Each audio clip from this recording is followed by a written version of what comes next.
안녕하세요. 토월대동 리모델링 조합 대의원 한성입니다.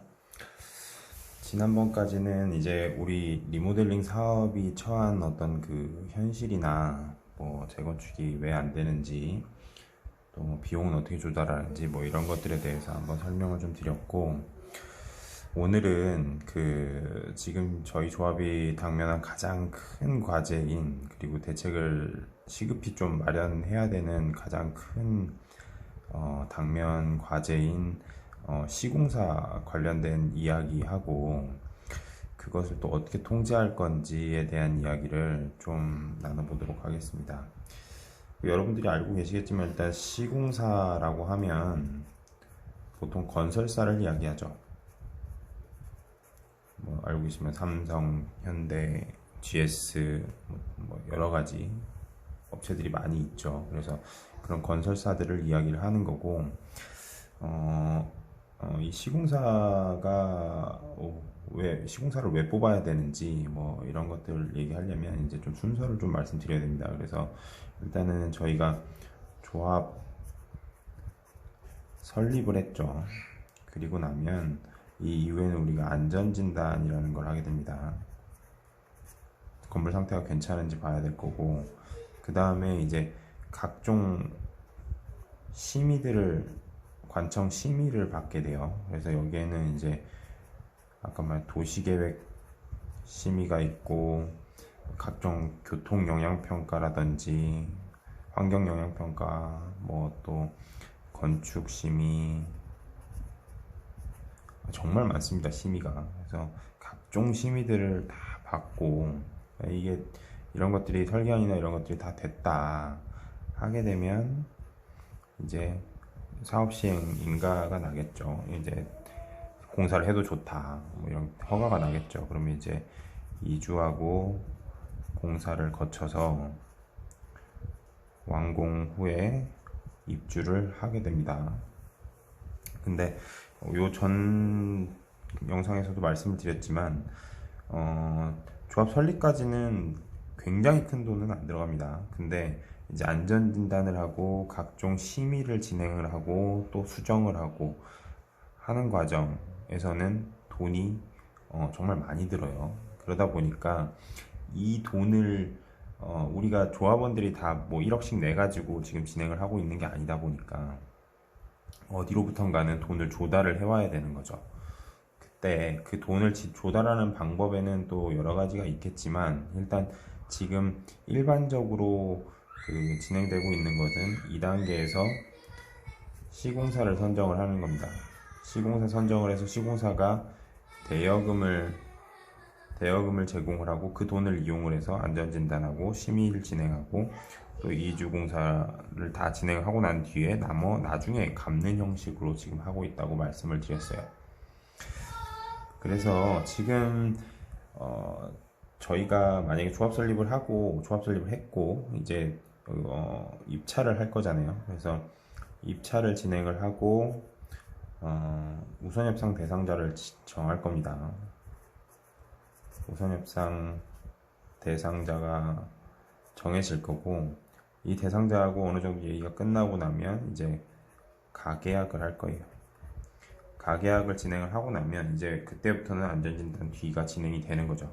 그래서 쭉 진행이 되다가 나중에 이주나 공사 본 대부분의 변동사항들이 이제 요 중간에 안전진단을 하고 나면 이제 지하에 뭐가 있는지, 어떤 상태가 지금 어떤지 뭐 이런 것들에 대해서 파악이 되고 나겠죠. 그러면 최초에 우리가 설계했던 가안이라는 게 있을 겁니다. 설계 가안. 여기 이 상태까지는 설계 가안이 있을 거고, 단지 계획이나 이런 것들이 가안이 있을 거고, 그런데 이건 말 그대로 가상 아니에요.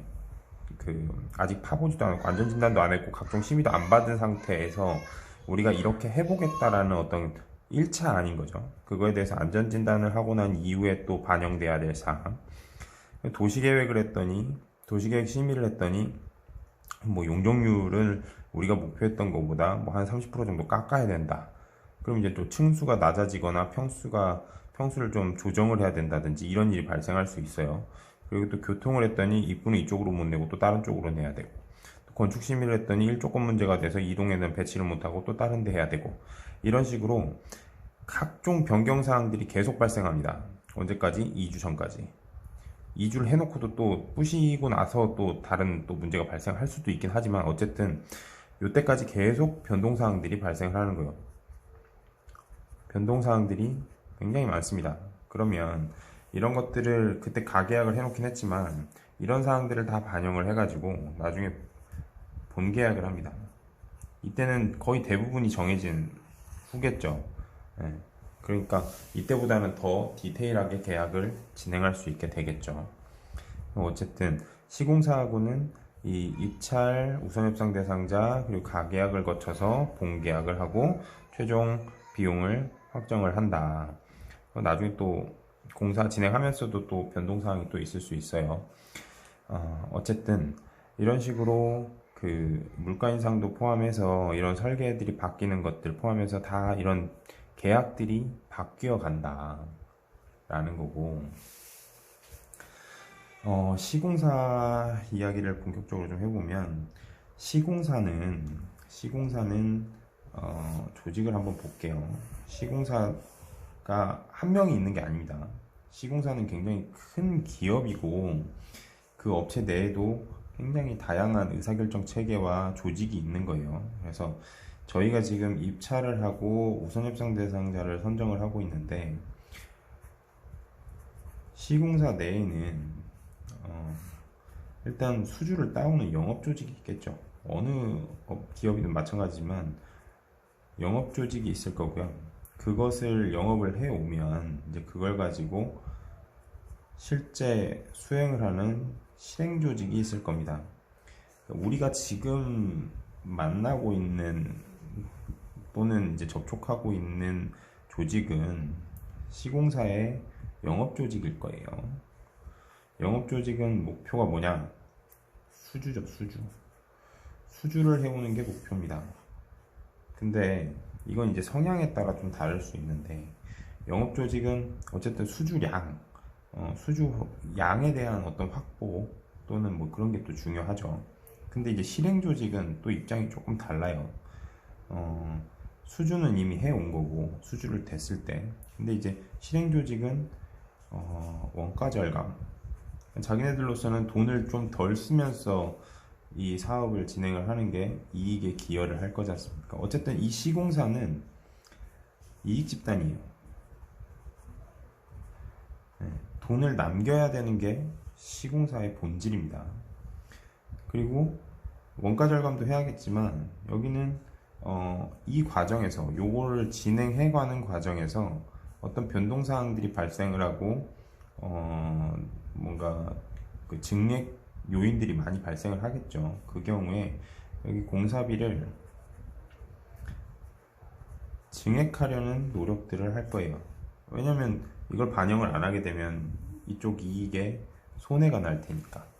그래서 시공사는 기본적으로 이런 큰 틀의 어떤 뭐 한 사람이 아니다. 영업조직과 실행조직으로 나뉘어져 있다. 이거는 좀 기억을 좀 해주셨으면 좋겠어요.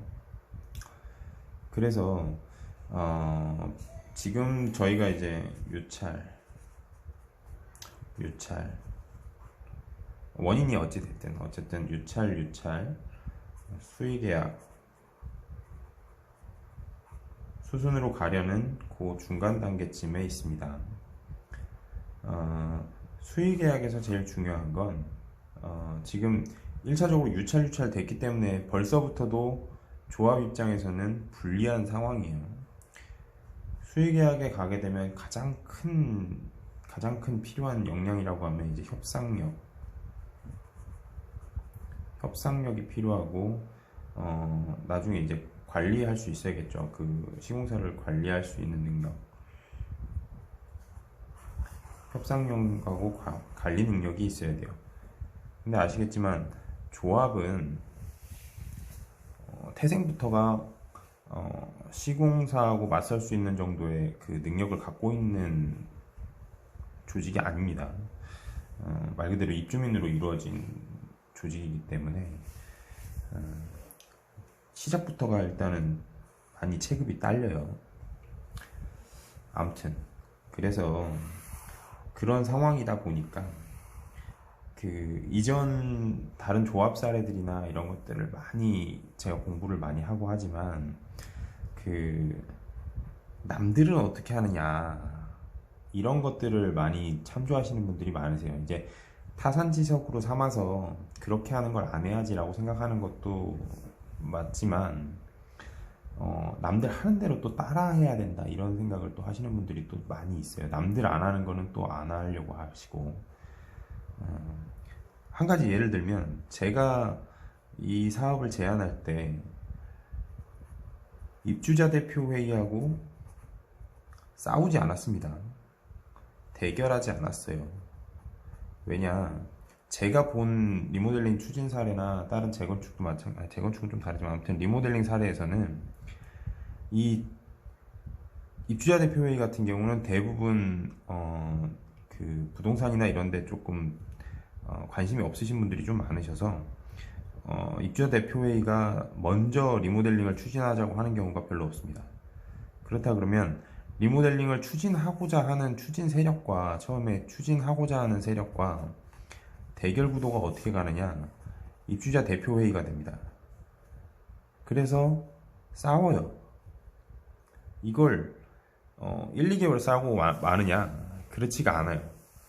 그러니까 처음부터 그 단추를 잘못 깨면 이제 이게 감정 싸움으로 가거든요.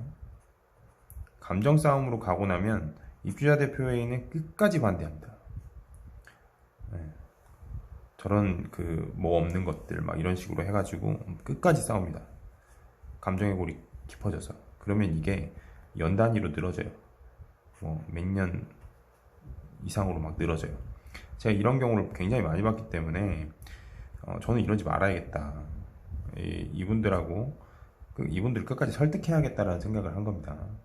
그래서 제가 초창기에도 많은 분들이 저한테 따로 만들려고 많이 하셨지만 어쨌든 저는 5개월 참고 설득을 했어요. 그러고 나서 저희가 굉장히 쾌속으로 설득이 되고 함께 해주시고 해서 쾌속으로 진행이 됐죠. 아마 전국 어느 단지보다도 빨랐을 겁니다. 저희가 이런 것처럼 다른 데가 하는 대로, 다른 데가 하는 방식으로 하는 거를 무조건 따라할 필요는 없다. 우리가 잘할 수 있고 더 좋은 방법이 있다면 우린 그것을 새로 개척을 해서라도 가야 된다라는 겁니다. 그래서 아무튼 남들 하는 대로 하는 거는 좀 지양을 해야 된다.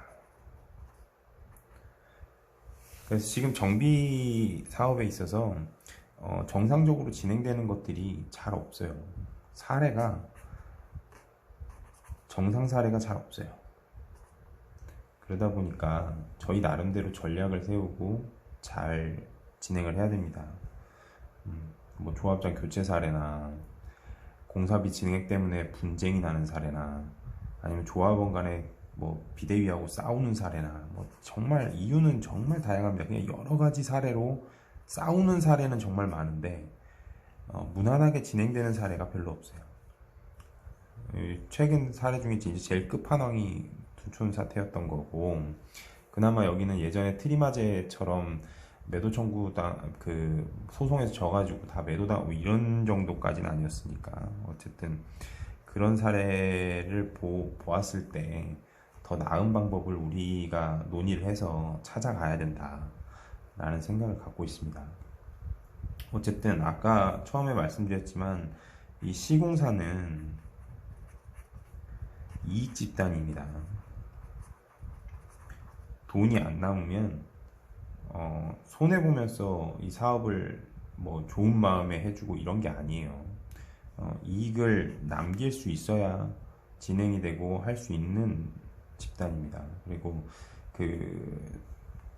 저희 단지의 초기에 이런 투자들을 할 텐데 시공사에 있어도 한 300억쯤은 그렇게 큰 돈이 아닐 수 있어요.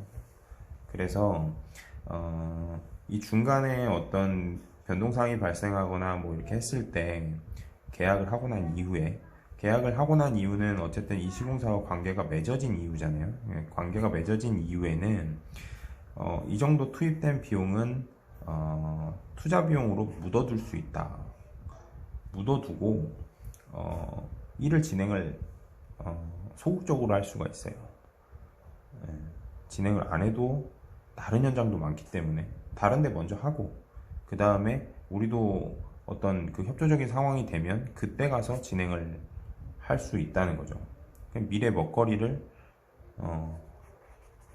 투자해 놓은 거죠. 그런 상태가 되지 않기를 바라는 겁니다, 저도. 그래서 시공사하고 어떤 대결 구도로만 생각을 한다거나 또 너무 따라가는 형식으로만 한다거나 이런 건 옳지 않다라는 겁니다. 그래서 시공사 입장에서 좀 생각을 해보면 우리 단지가 얼마나 그 매력적인 단지인가, 이게 우리가 사업하기 좋은 단지라는 것만 판단이 되면 서로 오려고 할 겁니다. 그러면 시공사한테 가장 매력적인 단지는 뭘까 생각을 해보면 공사비 높게 해주는 거겠죠.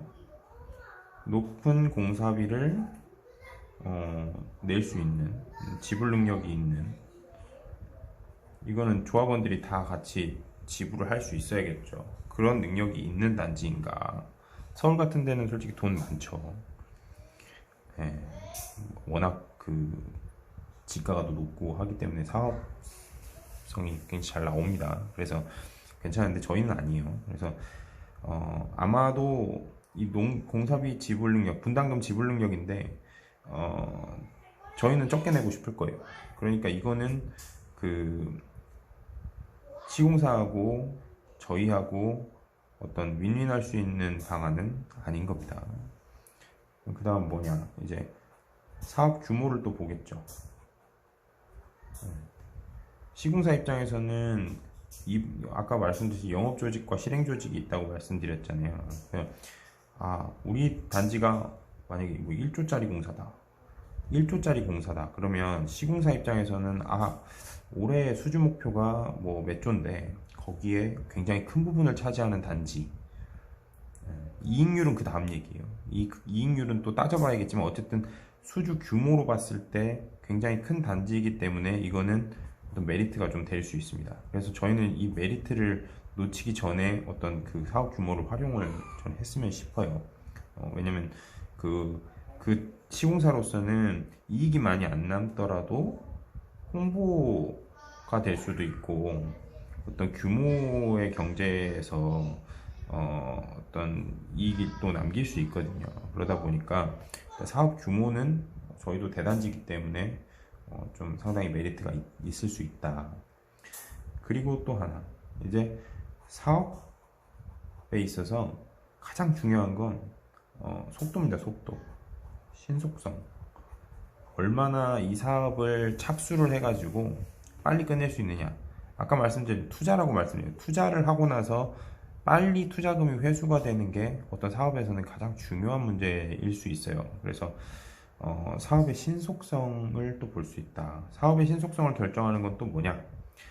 이 단지에 비대위가 구성되어 있지 않나 혹시, 또는 대의원이나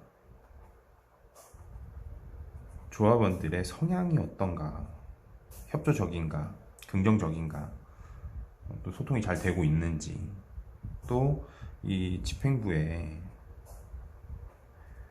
리더십이 있는가, 이 사업을 대책에 좀 끌고 나갈 수 있는가, 이런 것들에 대한 걸 자기네들도 여러 가지 루트를 통해서 조사를 하고 보고 있을 겁니다. 다. 그리고 뭐 이 사업을 우리가 수주를 해가지고 했을 때 브랜드적으로 또는 이제 뭐 그런데 기여할 수 있을까, 뭐 이 정도를 생각해 볼 수 있을 것 같아요. 그래서 이제 시공사 입장에서 생각을 해보자면 공사비를 잘 낼 단지인가, 사업 규모는 좀 큰가, 그리고 사업을 빨리 할 수 있을까, 브랜드 기여도는 어느 정도나 될까, 이거 만들어 놨을 때 저희 아파트 입지가 좋고 하니까 저는 이제 이 사업 규모 측면과 이 사업의 신속성 측면에서 우리가 좀 메리트를 가질 수 있지 않을까라는 생각을 하고 있습니다. 그래서 저희의 강점이 될 수 있겠죠. 저희의 저희를 홍보할 수 있는 어떤 그 입찰을 하게 만들 수 있는 어떤 그 메리트가 될 수 있겠죠. 그래서 어쨌든 이 조합 설립부터 안전진단 각종 심의나 이주 공사 요 과정에 대해서 조금 머릿속에 조금 기억을 해주시면 좋을 것 같고, 그 지금 하고 있는 이 설계안이나 가안은 앞으로 안전진단부터 각종 심의를 진행하면서 많은 변동들이 생긴다라는 것, 그리고 이 변동들이 이 공사비나 이런 것들에 대해서 어떤 그 변동 사항을 그 공사비 증액이나 뭐 이런 부분에 영향을 준다라는 거에 대해서 좀 생각을 해주시고, 시공사는 이익 집단이다. 그리고 그 우리가 가질 수 있는 어떤 메리트가 어떤 건가라는 거, 그리고 사업을 진행하는 데 있어서 남들을 따라하기만 해가지고는 차별화를 만들 수 없다라는 겁니다.